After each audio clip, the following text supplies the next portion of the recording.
بسم الله الرحمن الرحيم الحمد لله رب العالمين والصلاة والسلام على رسوله محمد وعلى آله وأصحابه أجمعين. قال النبي صلى الله عليه وسلم من يأخذ عني هؤلاء الكلمات فيعمل بهن أو يعلم من يعمل بهن. Bir jolu Peygamber Aleyhisselam aytты, kim menden bir qancha kalimalardı alıp estep, oşo amal kılıp kalat, je amal kılgandarga үйrөтүп kalat dedi. Anan Abu Hurayra radıyallahu anhu, meni ya Resulallah dep özün dayardığın bilgizdi. Anan Peygamber sallallahu aleyhi ve sellem 5 nerseni sanap verdi deydi. Birincisi, ittaqil maharima takun a'badan nas. Aramdardan saktangının adamların en ibadatçılığı olsun deydi. Aramdan saktanu bul da ibadat. Ertemeden insan turup niyet kılbayt eken da, eş nesedele jaman işlerde kılbayt, birok niyet kılbasa soo alбай kalat eken da. Oşonduktan ustazlar aytат, ertemeden turatkanda biz niyet de kılıp koyuşubuz gerek. Ya Allah, kança nerselerden tıygan bolsoň, oşonun barından tıyılganга men niyet kıldım depçi. Takvalık degeni Allah tıygan nerselerden tıyılu. İnsanga Allah Taala ırızkın bir ülüşün bergen. Jep içkenge tiyişelүү, kiyimine tiyişelүү, жана башка hajat muhtajlıklar. Ölgөнгө чейин бул жашоодо керектелүүчү нерселердин баары ырызкы. İnsanın ülüşü var. Hem insanga ыктыяр ошол ülüşünü aramdan atkарабы же adaldan atkарабы. İnsan kançalık oşol berilgen ырызкынын ülüşün adaldan atkara turgan bolso, dünyada da payda, ahirette payda. Eğer de aramdan oşol nerseni kandırıp aramdan atkara turgan bolso, adaldan bolgon ülüş azayatты. Oşonduktan aramdan saktanu insandın en çoң kılgan ibadat. Aramdan saktanu menen insan dualары kabul bolot, Allah'a jakın deydi. Büyük üylerde salıp, birok janındağı muhtaç adamlarga, janındağı muhtaç болгон koşnasına jardam bereyin деген niyet bolуп etken bir insanlarda ankeni, girgeni, anın azıktangаны, jana başka bardık buga tiyişeli nerseler aram bolup jatkandыктан. Aramdın söyle insanın жүрөгү karayıp kalat eken, жақшы амал кылууга ниет да пайда болбойт экен. İnsan жүрөгүн өлтүрө турган дагы бир себептердин бири бул ушул арам экен. Ошо арамдан сактануу ар бир нерседе, сөздө болсун, кирешеде болсун, азыкта болсун, жана башка баардык нерселерде. Адамдын эң биринчи азыктанган нерсеси кан болуп, ал кан эң биринчи болуп жүрөккө барат, жүрөктө бүткүл денеге таасир берет. Жеген арам болсо, ал арам кан болуп, жүрөккө тийип, жүрөк арам менен капталып, бүткүл дене мүчөгө ошон таасир тийип, жакшы ибадаттарга, жакшы амалдарга, ибадаттарга жүрөгө тартпай калат. Акыйкат сөздү айтсаңыз кабыл кылбай калат.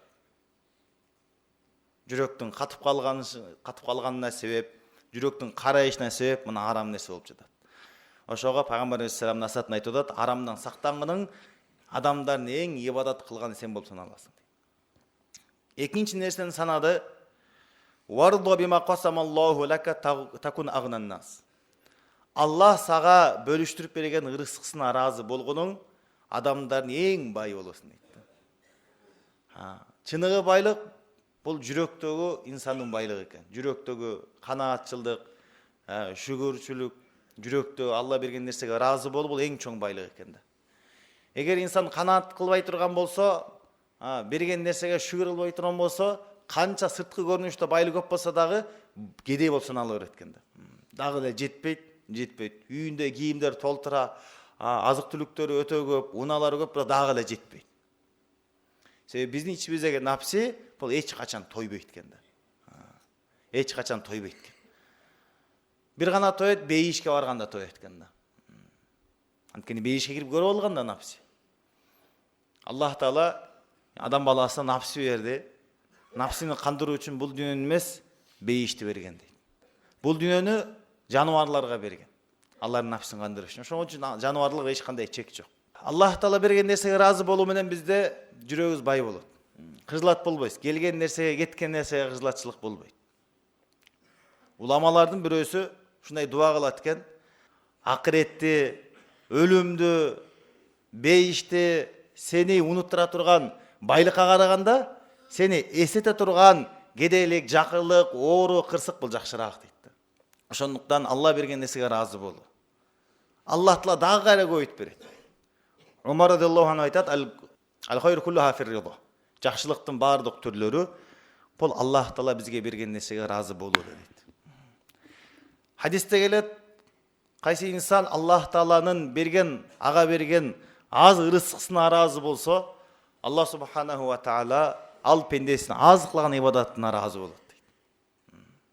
Ошо колубузда эмне турат, ошого разы болуу. Инсанда шүгүрчүлүк сыфаты болбогондуктан, разы болбогондуктан өзүндөгү бар нерселери унутуп, жок нерселер эңсе берип шүгүрчүлүк болот, Аллах Таала аны да алып коет да. Лейсал гина ан касратил аров. Нерсе буюмдардын көп болгондугу чыныгы байлык эмес, валакиннал гина гинан нафс. Чыныгы байлык бул жүрөктүн байлыгы дейт пайгамбарыбыз. Үчүнчү нерсени санады пайгамбар алейхиссалам: ахсин иля жарика такун муъмина. Кошунаңа жакшы мамиле кылгының чыныгы имандуу болосуң дейт. Имандуу адамдын сыпаттарынын бири, адамдын иман толук болгон белгиси кошунасына жакшы мамиле кылуу. Үй жактан кошуна болсун, эшиктери кошуна болсун, бөлмөлөрү кошуна болсун, отурганда жанына шерек болсун, бардыгы ушу кошунага кирет. Ошого жакшылык кылуу. Аны биринчи ойлоо. Өзү курсагы ток, бирок кошунасынын курсагы ачка. Бул адам иманында кемчилик бар дейт. Чыныгы имандуу адам өзү ачка болуп туруп биринчи жогору коет. Сахабалардын окуясында маалым болгондой. Өзү чаңкап жатса дагы башкаларга берген. Койдун башы 7 үйдү айланып туруп кайра биринчи адамга келип жатат. Бул адамдын иманы толук болуп жаткан белгиси экен да. Ошо кошунага жакшы мамиле кылуу. Пайгамбар алейхиссалам айтып атат хадисинде, кошунага жакшы мамиле кылууга Жебел алейхиссалам ушундай насаат сөздөрдү айта берди, мен ойлоп калдым, бул мураскордо болуп калса керек деп. Ушунчалык жакшы мамиле кылуунун акыллар айтылгандыктан. Ибн Мукаффа деген бир алым окуясы келтирилет. Үйүндө тычкан көп экен да, анан бирөөлөр айтыптыр да, сиз үйүңүзгө мышык бап албайсызбы? Мо тычкандарыңыз азаят эле, жок болот эле десе, алым жооп берген экен, мышык алып келе турган болсо, мен үйүнөн тычкандар качып кетет, бирок кошуна үйүмө кетип калат дейт. Кошунага зыян берип калган болсо алып калам дейт. Хадисте келип атат, чыныгы имандуу адам ал кошунасына зыян бербейт.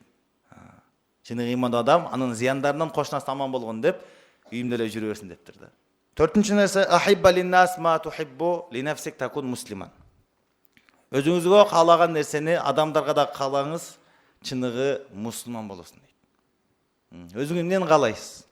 Өзүңүз кандай унааны кааламакчысыз? Же болбосо сизге келип бирөө кеңеш сурады. Бул жерге кандай нерсени эксем болот? Же кайсы жол менен барсам жакын болот? Өзүңүзгө эмнени кааламаксыз, ошол учурда дал ошонун пикирин айтышыңыз керек. Чыныгы мусулман мына ушул. Өзүн төмөн көрөт, башкаларды жогору коёт. Ithar сыфаты менен жашайт. Бешинчиси, вала туксиру дихка фа инна касрату дихка тумитл қалб. Көп каткырып күлбө, анткени көп каткырып күлүү, көп күлүү жүрөктү өлтүрөт дейт. Бир жолу пайгамбар алейхиссалам сахабалардын каткырып күлүп жатканын көрүп калды.